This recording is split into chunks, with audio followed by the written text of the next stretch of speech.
It's Okay, I'm Wearing Really Big Knickers by Louise Renison. Read by Louise Renison.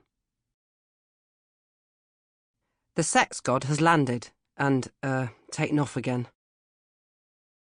Sunday, July 18th, my room, 6 p.m. Staring out of my bedroom window at other people having a nice life. Who would have thought things could be so unbelievably pooey? I'm only 14 and my life is over because of the selfishosity of so-called grown-ups. I said to Mum, "You're ruining my life. Just because yours is practically over, there's no reason to take it out on me." But as usual, when I say something sensible and meaningful, she just tutted and adjusted her bra like a Russian roulette player. Or do I mean disco thrower? I don't know, and what's more, I don't care. If I counted up the number of times I've been tutted at, I could open a tutting shop. It's just so not fair. How can my parents take me away from my mates and make me go to New Zealand? Who goes to New Zealand? In the end, when I pointed out how utterly useless as a mum she was, she lost her rag and shouted at me.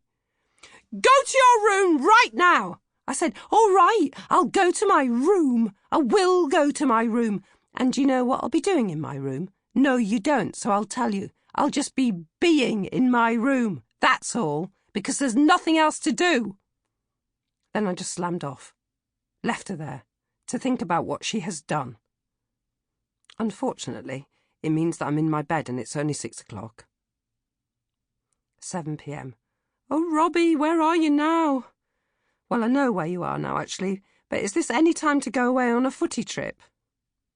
On the bright side, I am now the girlfriend of a sex god. 7:15 p.m. On the dark side, the sex god doesn't know his new girlfriend is going to be forced to go to the other, useless side of the universe in a week's time. 7:18 p.m.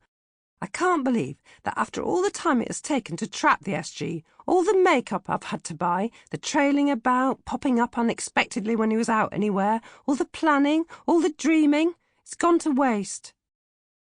I finally get him to snog me, number 6, and he says, "Let's see each other, but keep it quiet for a bit." And at that moment, with classic poo timing, Mutty says, "We're off to New Zealand next week." My eyes are all swollen up like mice eyes from crying. Even my nose is swollen. It's not small at the best of times, but now it looks like I've got 3 cheeks. Marvellous. Thank you, God. 9 p.m. I'll never get over this. 9:10 p.m. Time goes very slowly when you are suicidal. 9:15 p.m. I put sunglasses on to hide my tiny mincers. They are new ones that Mum bought me in a pathetic attempt to interest me in going to Kiwi Go-Go land. They looked quite cool, actually. I looked a bit like one of those French actresses who smoke Gaulois and cry a lot in between snogging Gérard Depardieu. I tried a husky French accent in the mirror. And then when I was, how you say, une teenager, mes parents, mes très horriblement parents, take me to Nouvelle-Zélande. Ah, merde! At which point I heard Mum coming up the stairs and had to leap into bed. She popped her head round the door and said, "Georgie, are you asleep?" I didn't say anything. That would teach her. As she left, she said, "I wouldn't sleep in the sunglasses if I were you. They might get embedded in your head." What kind of parenting was that? Mum's medical knowledge was about as good as Dad's DIY, and we had all seen his idea of a shed before it fell down on Uncle Eddie. Eventually, I was drifting off into a tragic snooze when I heard shouting coming from next door's garden. Mr. and Mrs. Next Door were out there banging and shouting and throwing things about. Is this really the time for noisy gardening? They have no consideration for those who might want to sleep because they have tragedy in their life. I felt like opening the window and shouting, "Garden more quietly, you loons!" But then I couldn't be bothered getting out of my snuggly bed of pain. Police raid. Mucho excitamondo. 12:10 a.m. When the doorbell rang, I shot out of bed and looked down the stairs.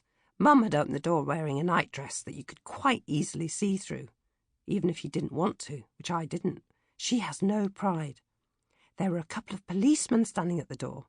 The bigger one was holding a sack up in front of him at arm's length, and his trousers were shredded round the ankles. "Is this your bloody cat?" he inquired, not very politely for a public servant.